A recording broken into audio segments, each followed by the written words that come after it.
Allez-y, 9h11 minutes. Nous allons commencer, et j'y tiens, parce que ce matin, malheureusement, je devais avoir une opposante syrienne, mais je ne sais pas ce qui lui est arrivé. Je ne sais pas pourquoi elle n'était pas en ligne avec moi. Elle devait être à 7h40 notre invitée. Elle s'appelle Lama Atassi. C'est une figure de l'opposition syrienne. On devait parler de ce qui se passe dans son pays. Eh bien, Stéphane est d'origine syrienne. Sa famille est là-bas. Et je suis très content qu'il témoigne. Il est à Paris. Stéphane, bonjour Stéphane. Bonjour Jean-Jacques. Merci vraiment d'être. Oui, je vous entends très bien Stéphane. Oui, et je tenais absolument à ce que nous commencions avec la Syrie. Votre famille est là-bas. Oui, exactement. À quel endroit? À Damas? À Damas, Stéphane? Non, en fait, nous sommes originaires de Hama, justement, la ville dont vous parliez, justement. Alors, juste une petite parenthèse concernant Hama. Il y avait, paraît-il, 500 000 personnes vendredi dans les rues d'Hama. Hama, c'est une grande ville, Stéphane? Non, justement, c'est ce que je trouve assez aberrant, puisque la ville représente en tout, avec ses banlieues, 500 000 personnes. Donc comment peuvent sortir 500 000 personnes dans les rues? Venues de partout, Stéphane. Venues de partout, c'est-à-dire, je vous dis que Hama et sa banlieue représentent 500 000 personnes. Oui. C'est une petite ville, à peu près la 5e ville de Syrie. Il y a eu en effet des manifestants qui sont sortis le vendredi, et qui représente à peu près 10 à 20 000 personnes. Pour vous, il n'y a eu que 10 à 20 000 manifestants? Exactement, 10 à 20 000 personnes qui se sont agglomérées au niveau de la place qu'on appelle Saht el-Afri, ça veut dire la place du fleuve Oronte. Oui. Et qui s'agglomèrent ici tous les vendredis en sortant de la mosquée. Voilà, et donc je voudrais témoigner aussi justement de l'impuissance face à ce qu'on peut entendre un peu tout et n'importe quoi sur la Syrie, à savoir que, certes, il y a des manifestations, mais cela ne représente absolument pas la majorité de la population. Pourquoi montrer à tout prix des vidéos prises sur un portable représentant à peine une centaine ou voire 500 personnes, en occultant à côté des millions de personnes en soutien à la Syrie, notamment en France et partout dans le monde. En soutien au président Bachar al-Assad. Au président et à la Syrie, en particulier à la Syrie. Non, mais attendez. Ce n'est pas que pour le président. Cessez de faire des amalgames. Je suis désolé, il y a des amalgames partout, dans tous les journaux. Mais s'il y avait peu, Stéphane, pardonnez-moi. Mais à la Syrie. Moi, je vous dis, ma mère revient de Syrie il y a 2 semaines, elle est revenue. Elle est revenue presque en fuite parce qu'elle a reçu des menaces de mort, parce qu'elle refusait de soutenir ces gens-là. Je suis désolé. En Syrie, aujourd'hui, il y a des bandes armées qui viennent terroriser la population. Ils les terrorisent. On a menacé de brûler notre maison sous prétexte qu'on ne participait pas assez activement aux manifestations. Alors je suis désolé, je veux rétablir la vérité. Il y a eu des morts, certes il y a eu des bavures policières. Ça c'est un fait indéniable. Mais n'oubliez pas de dire qu'il y a aussi des gens qui ont attaqué des policiers, notamment dans ma ville de Hama où j'étais très choqué de voir un policier pendu et mutilé après sa mort. La vidéo est disponible sur YouTube. Et les gens ne s'en cachent pas. Il y a des gens qui meurent tous les jours de ces bandes armées, qui veulent à tout prix foutre le chaos en Syrie. Je suis désolé, cela ne représente pas du tout la majorité de la population.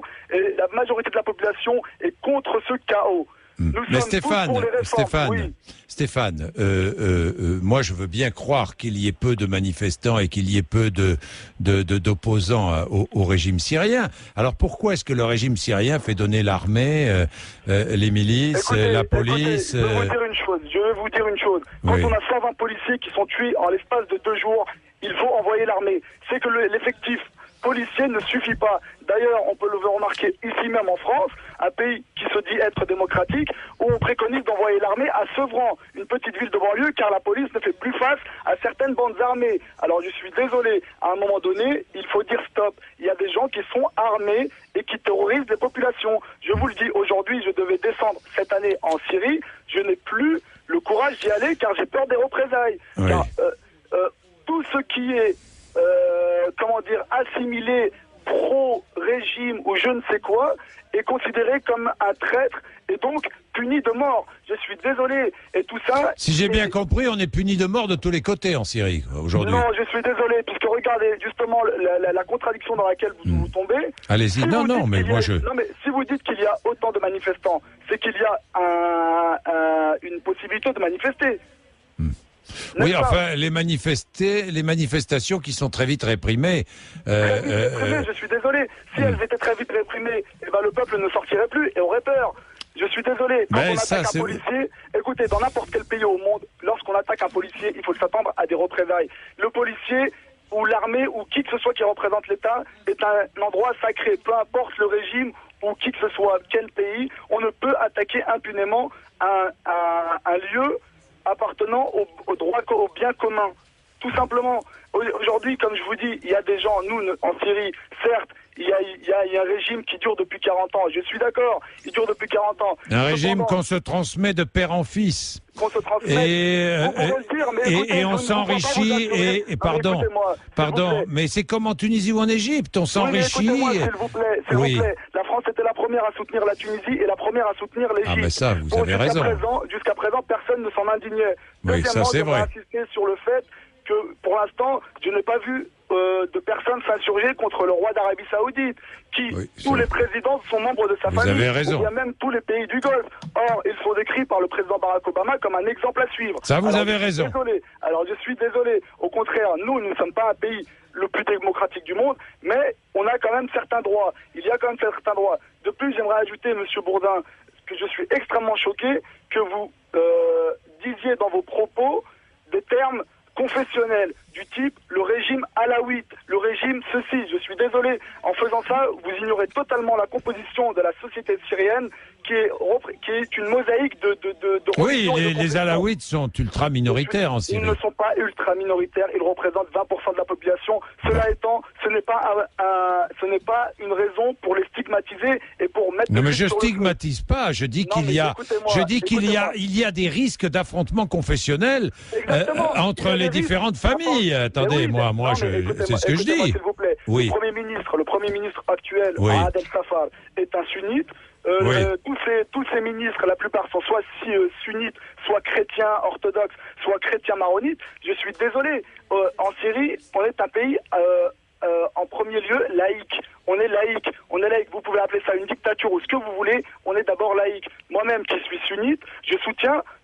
Je ne suis absolument pas d'accord avec cette bande de salafistes qui terrorise la population. Je suis désolé. Je suis absolument désolé. En Syrie, nous sommes multiconfessionnels. En Syrie, nous nous aimons les uns les autres. Entre chrétiens, il n'y a jamais eu de problème. Je vais tous les ans en Syrie et je n'ai jamais ressenti aucune gêne, que ce soit vis-à-vis des alaouites, que ce soit vis-à-vis des chrétiens. Mon meilleur ami est un chrétien. Ce n'est absolument pas un problème. Il ne faut pas mettre ça en avant, dire que c'est un régime alaouite qui sous-entendu aurait pris le pouvoir comme une espèce de mafia pour terroriser la population. Je suis désolé, ce n'est pas vrai. N'importe quel expert de la Syrie et qui s'y soit rendu vous le dira, ce n'est absolument pas vrai. Il y a une minorité, le plus, je voudrais ajouter que justement la minorité alaouite vivent dans des villages, dans les montagnes, alors qu'ils ne sont absolument pas en contact avec la population de notre région. Merci Stéphane, dans tous les cas. Merci, vous avez pu vous exprimer. La vérité et merci à vous de m'avoir écouté. Merci Stéphane. Merci. Bonne journée. Au revoir Stéphane.